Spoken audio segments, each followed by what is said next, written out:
Siapa sangka rubel, mata uang Rusia yang backed by gold, ternyata terbukti efektif.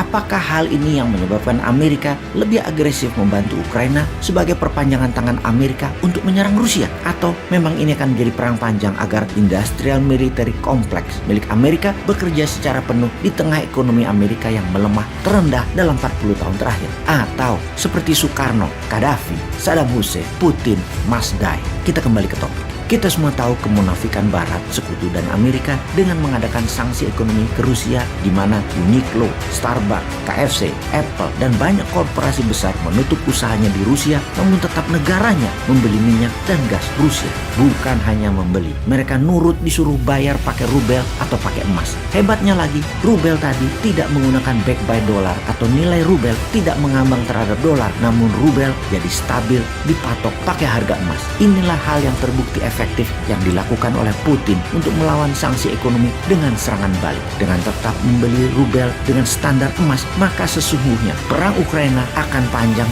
dan dalam jangka panjang Eropa akan bangkrut, begitu juga Amerika akan bangkrut. Rubel backed by gold dan transaksi emas membeli minyak dan gas ini akan menjadi topik pembicaraan kita kali ini. Karena banyak pengamat militer berkesimpulan, jangan-jangan tindakan sekutu yang didalangi oleh Amerika dan Inggris bukan atas nama kemanusiaan membela Ukraina itu, tetapi rubel backed by gold ini akan membahayakan US dollar dan pound sterling ke depannya. Inilah tindakan utama mereka sesungguhnya. US dollar yang menguasai 65% perdagangan dunia ditambah euro sekitar 22% adalah 87% mayoritas transaksi di dunia akan terancam dengan rubel dan emas sebagai alat bayar, sehingga Rusia harus diserang dan disudahi perannya. Kita kembali ke zaman Obama yang mengatakan people of Libya need to be protected, atau rakyat Libya harus dilindungi. Dilindungi dari siapa? Dari Muammar Gaddafi. Gaddafi yang membuat Libya menjadi negara terkaya di Afrika itu. Agak aneh propaganda Amerika dan sekutu sesungguhnya. Tapi ujung-ujungnya kita tahu ternyata Amerika mau minyaknya Libya dan mau emasnya Libya untuk melindungi dolar. Karena Gaddafi secara agresif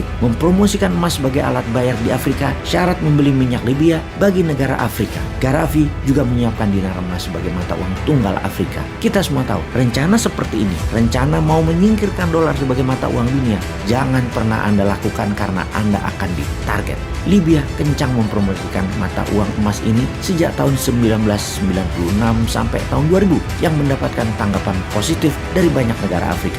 Bahkan di puncak serangan intervensi Amerika ke Libya, Gaddafi masih bisa membuat pertemuan dengan banyak kepala negara Afrika dan negara Islam untuk bergabung menjalankan mata uang emas sebagai alat pembayaran yang membuat Amerika mempercepat agresi militernya. Dengan membuat transaksi menggunakan emas akan menantang dolar dan euro yang akan membuat ketidakstabilan harga dolar dan menggeser keseimbangan ekonomi dunia ke arah negara Afrika. Juga membuat kekayaan sebuah negara devisanya bukan lagi seperti yang dibanggakan seperti saat ini. Banyak-banyakan cadangan dolarnya, tetapi seberapa besar cadangan emasnya. Pada saat itu, Libya punya cadangan emas 144 ton. Inggris punya 3 kali lipat, mendekati 450 ton. Namun penduduk Inggris 10 kali lipat penduduk Libya. Jadi ketika minyak Libya dibayar harus pakai emas, maka Amerika terancam. Gaddafi harus jadi pendosa dan rakyat Libya harus dilindungi. Pala lo bau menyan. Geblek emang Amerika dan negara yang mendiamkan kezoliman Amerika itu. Kita ingatkan kembali sebelum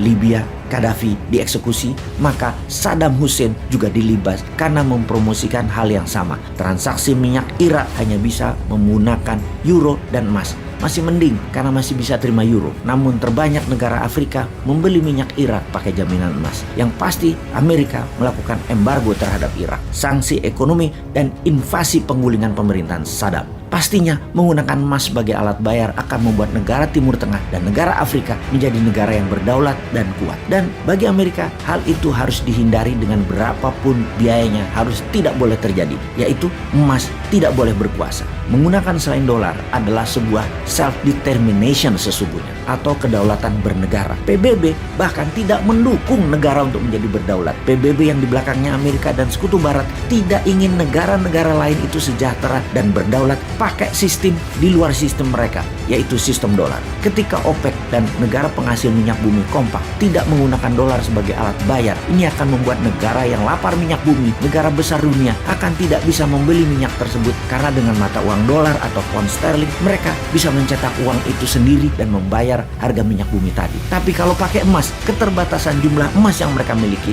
akan membuat harga emas naik, harga minyak bumi dibayarkannya jadi makin mahal.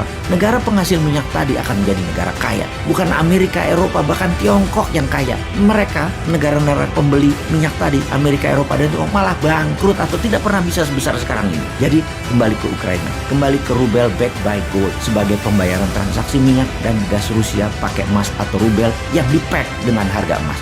Hal inilah yang menjadi alasan utama mengapa senjata perang mulai mengalir dikirim ke Ukraina. Tujuannya bukan kemanusiaan, tujuannya jangan sampai rubel menang dan emas berkuasa. Kalau Indonesia gimana? Dukung emas atau